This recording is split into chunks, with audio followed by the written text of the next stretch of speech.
Hello everyone, this is Matt from Real World Review, and today I have here an iPhone 13, and when I put it on the charger, nothing happens. When I put it on the wireless charger, it actually shows like a little Apple logo, and the solution for that is to replace the battery. Now, someone brought in 33 of these phones for me to replace the battery on. They're all iPhone 13s, they all do the same thing, and I will spoil it for you. That was the only issue, there was nothing else. So, with all this said, I don't know if you want to buy an iPhone 13 because we're on the iPhone 16, which means that these phones are maybe 3.5 years old at the most, and the batteries naturally failed. Not really awesome. But either way, what I'm going to do is I'm going to go through this, and ultimately I'm going to spend the next 3.5 hours, or 3 hours and 45 minutes to be exact, changing all of these batteries on these phones. And I might speed up the video a few times, obviously, because this is not a 3.5 hour video. And I'm going to show you really how to replace a battery, but also some other things that I noticed and I figured out while doing these. So for the rest of this video, we're gonna just kind of go through these repairs, see the progression of going from like a 15-minute repair to a under 5-minute repair for this battery, and just talk about a few things that I learned and noticed while doing these repairs. So let's get started. And of course, this is for an iPhone 13, so technically you can use this video to kind of show you how to replace the battery on an iPhone 13. Obviously, I'm not doing a perfect job for explaining how to do these repairs, as I don't end up actually removing the screen altogether. That being said, I've been repairing phones for many years, so maybe this can be used for an actual repair video itself. But either way, let's open up all these phones. So the first thing I'm going to do is grab the PH000 bit, and I'm going to remove the bottom 2 screws, and I'm going to put it into this clamp right here. This one is a TBK202, and this is how I like to remove it. I like to add a little bit of pressure on the bottom to kind of lift it up, and then I'll use a heat gun to loosen up the adhesive just a little bit. But our main focus is going to be using this isopropyl alcohol. This ends up being the best. I don't recommend using a ton of it, although you may see times where I do end up using a ton of it. But pretty much what I want to do is I want these sides to lift up just a little bit. I would love for the bottom part to lift up. That would be awesome and make my life easier, but I'm focusing on getting the sides up, then the bottom, and then eventually I'm going to work on the top. So pretty much what I'll do is I'll add heat on both sides, then I'll add the rubbing alcohol, and I'll kind of just start lifting up the screen just a little bit so then it starts to separate from the frame. Sometimes this is really easy, other times this is really difficult.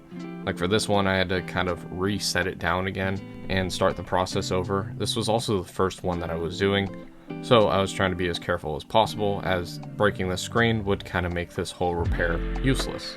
But eventually I got it to lift up on the sides, and I don't want to put the pick on the bottom because I don't want to damage that screen. That cable is really fragile on the bottom, so I just try to use isopropyl alcohol to lift it up, and I try to use a plastic pick just to cut these sides, not so much on the bottom.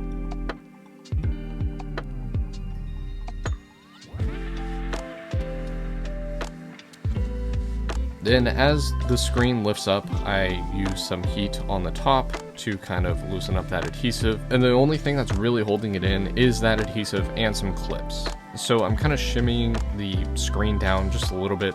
I don't want to tear the cable that's on the left side or the top cable that's also on the left side. But I kind of want to just move it out of the place so then I can get this off. Once the screen lifts up, I fold it over to the left side, grab the PH000 bit, and remove these 3 screws that are holding in this little metal panel. And then of course I just simply remove that metal panel. And then I'm going to unplug the battery, which is ironic because, you know, no battery. But for this one, I'm going to plug it back in and try to charge it, and nothing happens. But then also what I'm going to do is I'm going to put this battery on this charger that I have, and immediately when I plug it in, there's nothing that happens. Like, it doesn't show any power whatsoever. But the strange thing is I have this reader that can read the battery, and it's actually showing that it is 103%, so essentially a full capacity battery with 0 charge cycles. No charge cycles at all.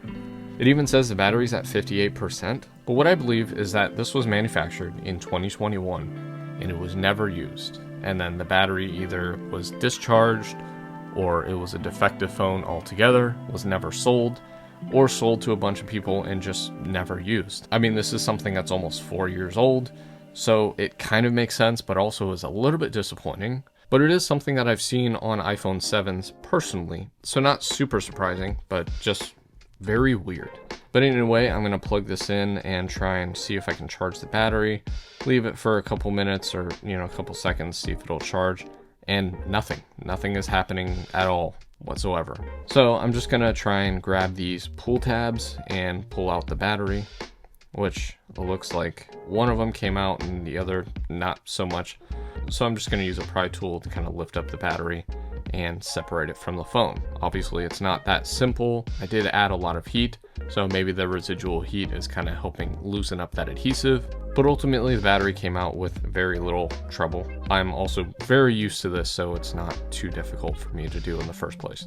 Then I'm going to put some adhesive strips right here. Don't really need too much, but there are some adhesive strips that were with the remaining batteries that I'm going to do in the future. So I recommend using adhesive that it comes with. Just make sure not to get it where any of the cables are that sit behind the battery, as if you replace the battery again, you're probably going to tear those cables, and that'll leave you a ton more work to do. So leave them off to the side where the cables are not and where the wireless charging isn't as well. Next, we're going to power on the phone, put this little metal piece on with the 3 screws that go in place, and you can actually see that it boots up. It's on the setup screen and touchscreen works. Everything seems to be working. It is a very strange thing, but after you've replaced 33 of them, it's not too surprising. Lastly, I like to write the date on these, so if you replace the battery yourself or you're replacing it for someone else, it's nice to know when you replaced it, and you don't have to search or trying to figure out anything. You could just look at the actual battery for the date. So this was actually done in February. I don't know when this is being published, April, May. So that's all good. I'm going to set this screen down and I'm going to grab the PH000 bit and put in the bottom 2 screws. I would recommend replacing the adhesive that goes around the screen, but it's not entirely required, as these are pretty new phones. And now on to the other 32. So pretty much all that I did was essentially the same thing. I took the case off, took the screws out, removed the screen, removed the battery, and put a new battery in. I tested a few of them just to see if, maybe there was some that just didn't work, or, what was actually going on with it. And surprisingly, every single one worked, and every single one had a bad battery. There's nothing for me to do. All I could do, honestly, is just take out the batteries and put new batteries back in. That's it.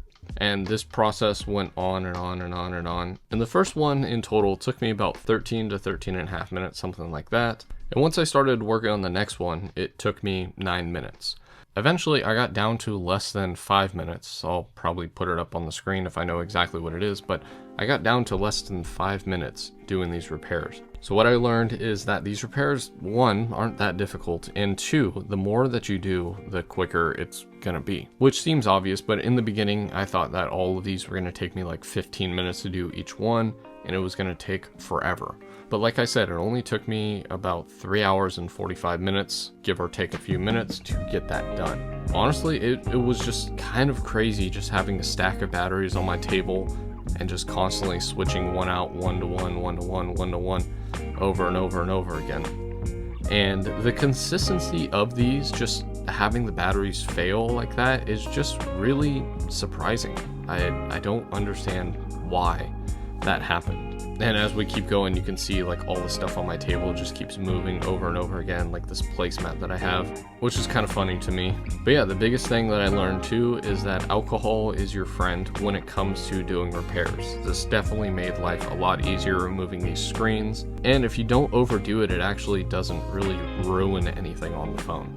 Also, the amount of batteries that I replaced totaled 409 watt hours. So essentially, we're looking at almost half a kilowatt of batteries that were replaced on all of these phones, which was heavy and kind of surprising to see how much that cost, because the batteries that I used were decent batteries. They weren't super expensive, but they also weren't that cheap, and especially when you're buying 33 of them, they're definitely not that cheap either.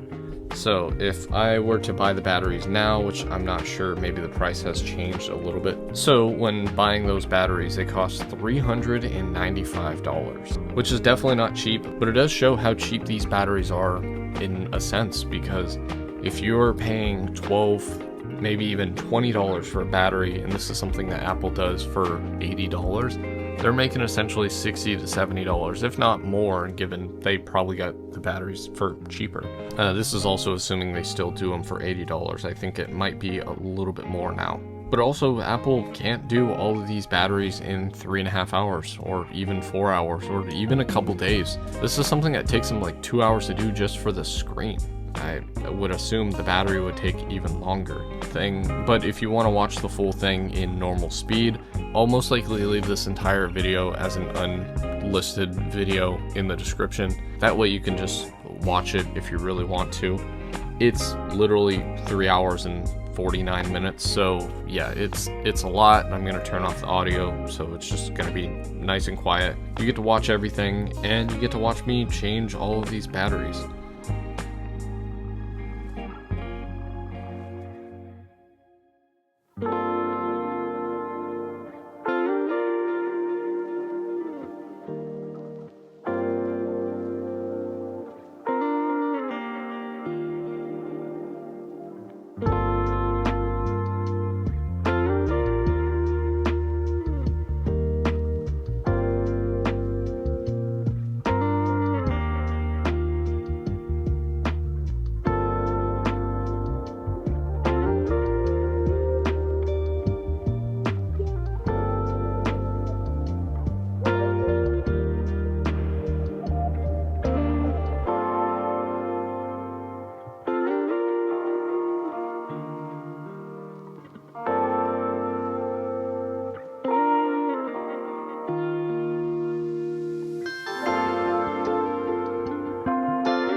But I think that's all that I really wanted to talk about. So here I'm going to stack all of these phones, and I'm going to show you every single iPhone that I replaced the battery on in this time. Like I said, it took me 3 hours and 46 minutes to do everything.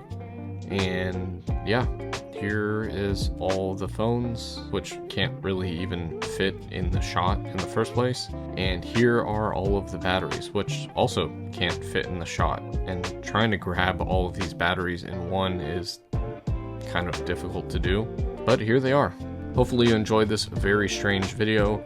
Hopefully you learned something, at least how to replace the battery on an iPhone 13, and I hope that you learned that doing bulk repairs is definitely the way to go. So I hope you enjoyed the video, and as always, thanks for watching.